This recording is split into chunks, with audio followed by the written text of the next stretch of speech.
Hello everyone, তোমরা সবাই কেমন আছো? আশা করছি তোমরা সবাই ভালোই আছো। দেখো আজকে তোমাদের সাথে একটা ভিডিও নিয়ে আসলাম। এটা হলো গাজরা বানানো এবং গোলাপের পাপড়ি দিয়ে একটা গাজরা বানিয়েছিলাম। ফার্স্ট টাইম ট্রাই করলাম, জাস্ট এমনি গোলাপের পাপড়িগুলো ছিল যখন, তো সেগুলো দিয়ে একবার ট্রাই করলাম বানাতে। ফার্স্ট ট্রাইতে ভালোই হয়েছে, খারাপ হয়নি, ইউজ করা যাবে। তো এটা তো আমি এমনি বানিয়েছিলাম, এখন কোনো অকেশন নাই যে কোনো আমি ইউজ করব, কিন্তু একটা বানিয়ে ট্রাই করলাম কেমন বানাই। তো জেনে গেলাম কীরকম বানাই। তো মানে কোনো দিন ইচ্ছা করলে বানাতে পারবো নিজের জন্য বা কারোর জন্য। খুব সুন্দর হয়েছে,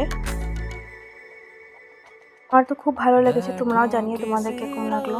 দেখো আমি ওর মাথার মধ্যে লাগিয়ে একবার দেখছিলাম, তো ওর তো চুলটা ছোট বলে তো আমি এরকম করে বানিয়েছি। যদি বড়দের জন্য বানাই তো আর একটু ইউজ করবো গোলাপের।